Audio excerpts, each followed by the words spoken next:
Bonjour à tous, je m'appelle Aurélie. Mon travail consiste à vous accompagner dans l'évolution de votre carrière. Après avoir constaté que de nombreuses personnes cherchent à découvrir de nouveaux métiers, j'ai décidé de partir à la découverte de salariés et de chefs d'entreprise qui acceptent de partager avec nous leur expérience. Chez Super Compétences, nous mettons notre expertise à votre service pour que vos projets prennent vie. Je suis très contente de vous partager l'enquête métier du jour. Vous êtes prêts? C'est parti! Bonjour à tous et bienvenue dans ce nouvel épisode. Je suis aujourd'hui en compagnie de Peggy qui va nous présenter son métier de thérapeute spécialiste du stress, des kilos de stress et du burn-out. Bonjour Peggy. Bonjour Aurélie. C'est un plaisir d'être avec toi aujourd'hui. Avec plaisir aussi. Comment vas-tu? Je vais très bien. Comment aller mal quand on enregistre un podcast? Je suis plutôt toute enthousiaste. Est-ce que tu peux commencer par te présenter, nous dire qui tu es et qu'est-ce qui t'a amené à faire ton métier aujourd'hui, s'il te plaît? Alors, je suis Peggy Giraud. J'habite à Lyon. Mon cabinet est à Villeurbanne. Qu'est-ce qui m'a amené à faire ce métier?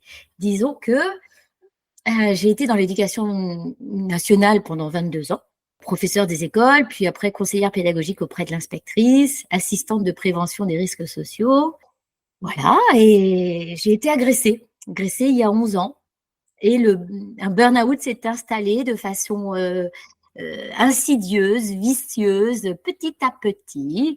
Et puis, lors de ma dernière expérience où j'étais conseillère pédagogique auprès de l'inspectrice, en plus du burn-out, j'ai subi du harcèlement au travail. Et donc, ça m'a précipitée dans un burn-out fin septembre 2019.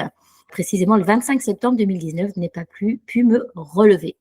Alors, c'était finalement un beau cadeau, très mal emballé, mais un beau cadeau qui m'a permis de me reconvertir. Quand on tombe en burn-out, en fait, il n'y a pas un vrai accompagnement, pas de spécialiste, puisque c'est pas reconnu, le burn-out. Qu'est-ce qui m'a amené à faire ce travail? Tout simplement parce que j'ai trouvé personne qui pouvait m'accompagner. Donc, j'ai vu psychologue du travail, clinique du sommeil, naturopathe, hypnothérapeute, coach en reconversion. Enfin, j'ai vu beaucoup de gens. J'ai dépensé beaucoup d'argent, beaucoup de temps, beaucoup d'énergie. Je suis passée de trop de travail à trop de rendez-vous.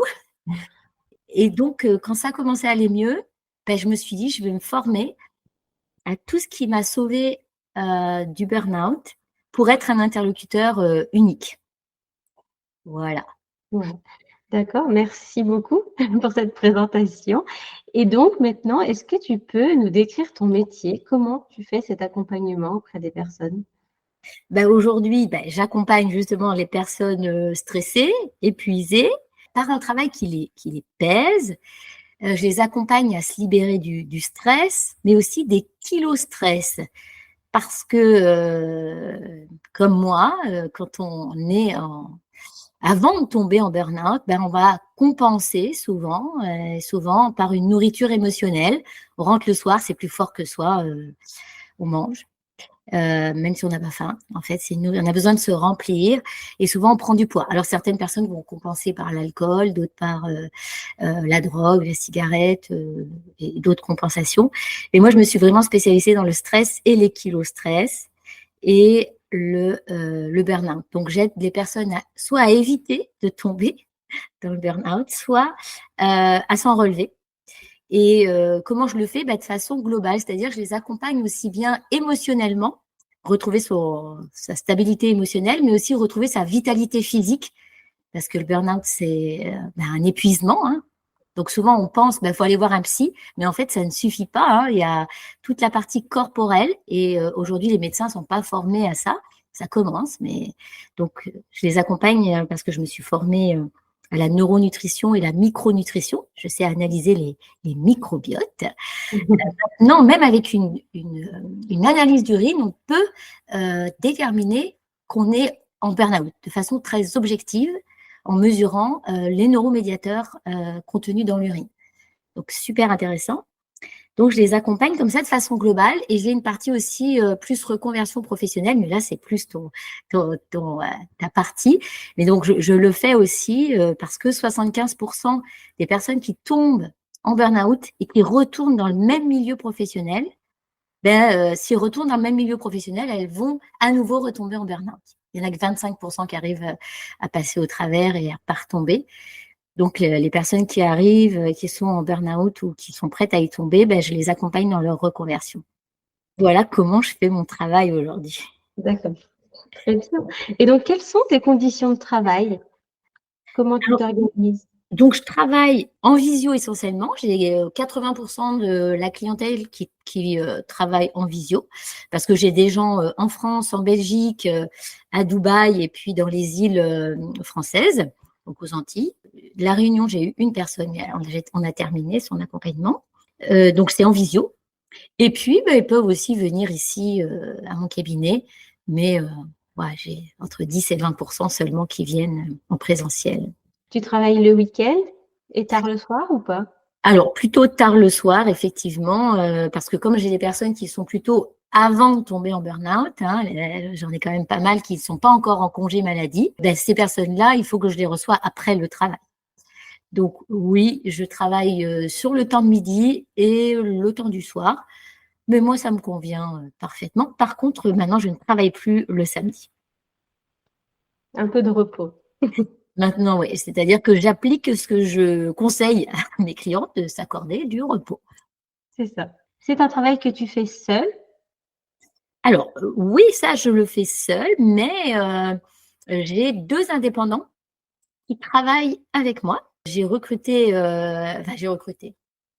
je paye, parce qu'elle est indépendante, ma meilleure cliente, celle à qui j'ai évité le burn-out alors qu'elle était vraiment au bord de la falaise et qui a perdu 48 kilos, qui était en obésité morbide.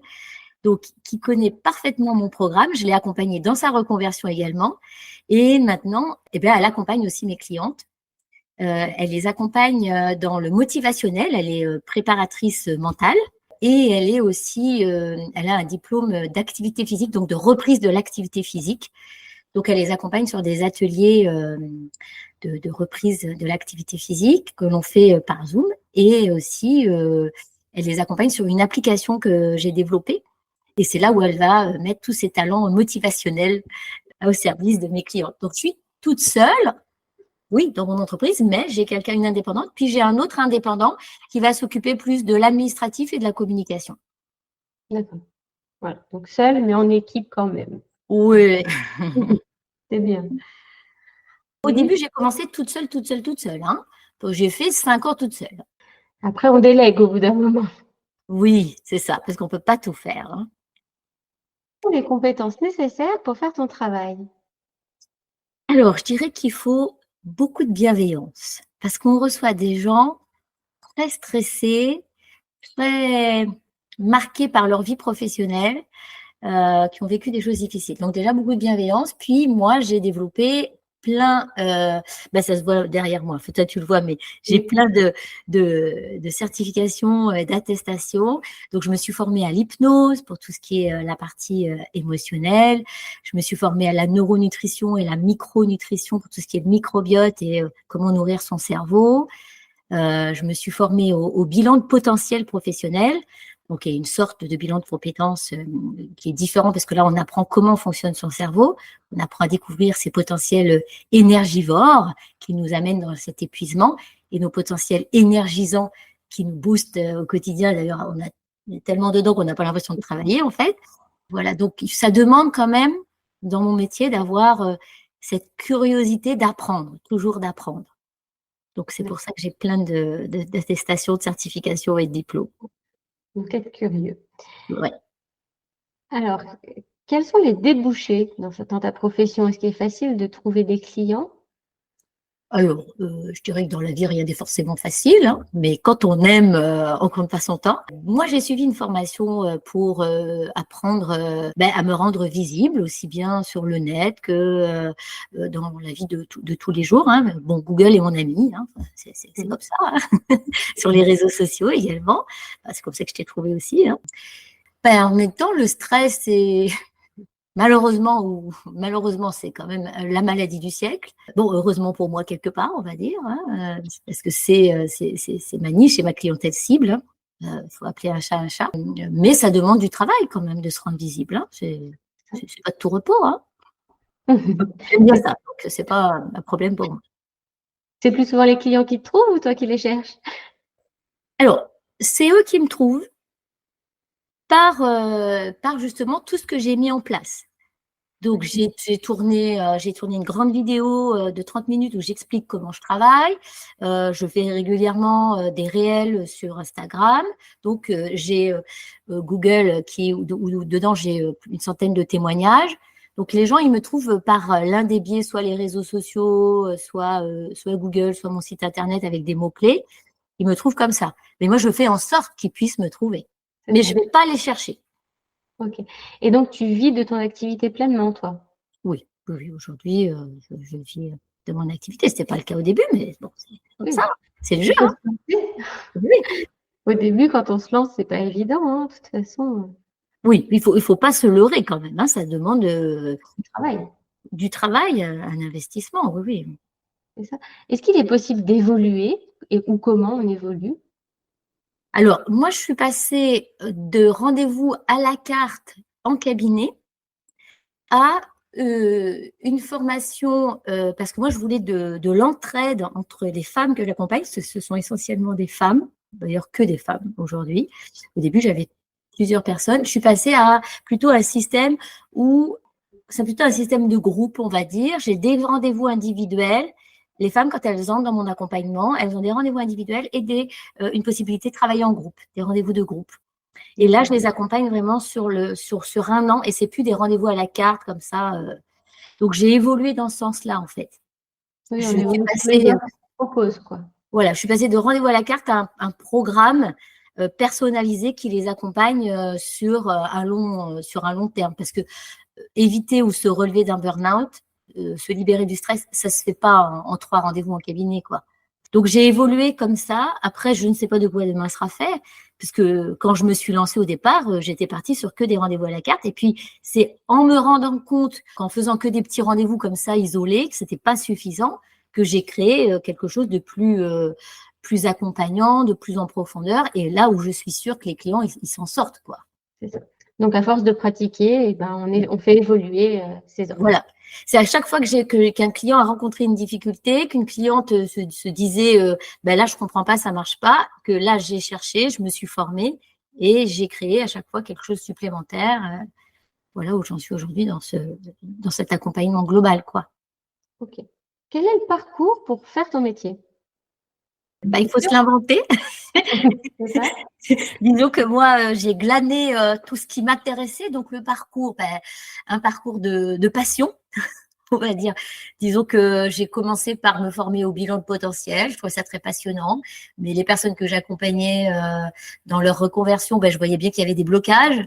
Donc, après, il fallait lever ces blocages émotionnels. Donc, je me suis formée à l'hypnose. Puis après, je me suis rendu compte que c'était pas suffisant. Qu'ils étaient encore tellement fatigués qu'ils n'arrivaient pas forcément à se reconvertir ou à éviter ce burn-out ou à se relever. Je me suis formée à la neuronutrition. Puis après, je voyais que c'était encore pas suffisant. Donc, je me suis formée à l'analyse de microbiote que je trouve absolument passionnant.